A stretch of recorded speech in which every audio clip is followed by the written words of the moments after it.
అమ్మ, గురువు గారు ప్రవచనాలు చెప్తుంటారు, ఆ ఒత్తిడి ఏమో మీ మీద పడుతుందా? మనము తప్పకుండా ఫాలో కావాలి, గురువు గారు సమాజాన్ని ప్రశ్నిస్తుంటారని చెప్పి అలా ఎప్పుడన్నా మీరు ఇబ్బందిగా ఫీల్ అయ్యారండి? ఆ, ఆయన ప్రసంగాలు బాగా వింటాను మొత్తం అన్నీ కూడా వెళ్ళి కొన్ని వింటాను. ఇప్పుడు యూట్యూబ్లో వస్తున్నాయి కదా, అవి వింటూ ఉంటాను. మారాలని ప్రయత్నిస్తూ ఉంటాను. చాలా మార్చుకున్నాను కూడా. నేను మా వారి వల్ల రోజు పుస్తకాలు చదువుతా, ప్రొద్దుట సాయంకాలం కూడా. నేర్చుకున్న పుస్తకం చదవాలి, ఏదైనా తెలుసుకోవాలి. ఎంతసేపు ప్రవచనాల మీద ఆధారపడకూడదు అంటారు ఆయన. విశ్లేషణాత్మకంగా చెప్తారు కదా ప్రసంగం, అది నాకు చాలా ఇష్టం. అందుకని నేను చదివి తెలుసుకోవాలని ఆయన పలానా దాంట్లోది చెప్పానంటారు కదా, ఆ పుస్తకం ఏమిటని తీసుకుని ఆయన లైబ్రరీలో నుంచి చదువుతూ ఉంటాను. సో మిమ్మల్ని కూడా గురువు గారు విద్యార్థిగా మార్చేశారనమాట. విద్యార్థి అని కాదు, ఒక క్రమశిక్షణలోకి వచ్చా.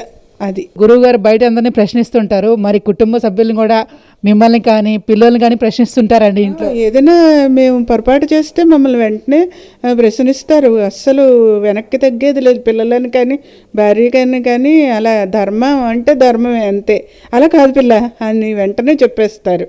అది తగ్గేదేలే, అది కరెక్ట్. ఇంట్లోని మమ్మల్ని ఒకలాగా బయట ఒకలా లేదు. బయట కంటే కూడా మా మీదే ఎక్కువ ప్రభావం. మేము చేస్తేనే కదా ఎదుటి వాళ్ళు చేసేది.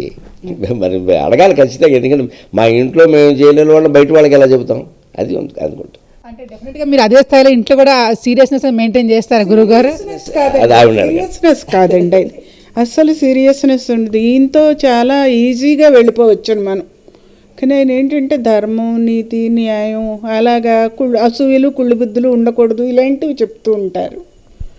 అది మనం కరెక్ట్ చేసుకుందుకుంటుంది అనమాట. సీరియస్నెస్ మట్టుకు ఉండదు. మా ఇంట్లో అంతా సరదా. మొన్న పద్మశ్రీ వచ్చింది టీవీలో వచ్చింది, నాకేమో 2 రోజులుగా పని మనిషి రాలేదు. అసలు ఈయన మాటలు ఎలా ఉంటాయో చూడండి. పద్మశ్రీ వచ్చినంత తేలిక కాదు పని మనిషి రావడం అంటున్నారు నిన్న పొద్దుట మాట్లాడితే. వెంటనే నాకు పద్మశ్రీ కంటే ఎక్కువ అవార్డు ఇది. ఆయన సరదాగా ఉంటారు, అలాంటి వాళ్ళతో కాపురం చేయడం చాలా తేలిక. ఆయన భార్య ఎండ ఉంది, భగవంతుడు ఇచ్చిన సర్టిఫికెట్ కంటే ఎక్కువ. అది లోకానికి ఒక అపోహ ఏమిటంటే, నా మాటలు వ్యంగ్యాస్త్రాలు విసురుతూనే ఒక్కోసారి నరసింహ స్వరూపాన్ని ధరిస్తాను. నా పేరులోనే నరసింహం ఉంది, ధరిస్తాను. ఎందుకంటే ఆ సమయంలో అలా ఉండకపోతే అది కుదరదు. కానీ అది నా శాశ్వత స్వభావం కాదు. ఈ కోపం బయటకు కనపడేసరికి కొంచెం కంగారు పడేవాళ్ళు ఇలాంటి వాళ్ళతో కాపురం ఎలా చేస్తారండి. కాపురం అంటే ఏమిటమ్మా, నెత్తిమీ ఎక్కించుకోవడమా? ఇప్పుడు భార్యాభర్త ఒకరినొకరు బానిసలుగా చూడకుండా, పెత్తనాలు చేయకుండా కాపురాలు చేయలేరా? ఎవరో ఒకరు పెత్తనం చేయాలా? అది అనవసరం. అది కోపడ్డారు అంటే సందర్భం అక్కడ. ఆ కోపం ఎప్పుడు అప్పుడు చెబుతాం చూడండి. ఇప్పుడు ఏమిటైతే కోపం? తాటాకుమంట, అంతే. తాటాకుమంట అండి ఆయన కోపం.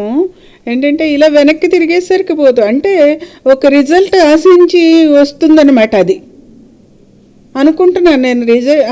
అది మనలో కనపడగానేనో లేకపోతే అది అనేగానేనో పోతుంది, కక్ష మటుకు ఉండదు. నేను ఒక సందర్భంలో ఏదో చెప్పాల్సి వచ్చి కొంచెం గట్టిగా చెప్పాను. స్నానానికి వెడుతూ లోపలికి వెళ్ళాను, స్నానం చేసి వచ్చాను. నీతో మాట్లాడిందంటూ ఇది పొరపాటు, ఏమనుకోకు అని చాలా సార్లు ఉన్నాయి సందర్భాలు, చాలా సార్లు ఉన్నాయి. అంటే పాపం ఆయన మాట్లాడే విధానం వేరే, అంతా వేరే. నేను కొంచెం నెమ్మదిగా చెప్పడంలో ఆయన నేనేమన్నా పొరపాటు చేస్తున్నానేమో అనుకుని గబుక్కుని మాట్లాడతారు. నా భావం ఏంటో నేను అర్థమయ్యేలాగా చిన్న వాక్యంలో చెప్తా, ఎక్కువ మాట్లాడడానికి ఉండదు కదా, అందుకని అలా చెప్తా. అప్పుడు వెంటనే అర్థం చేసుకుంటా. సారు కొన్ని లక్షల మందికి రోజు కూడా ఉపన్యాసాలు ఇస్తుంటారు.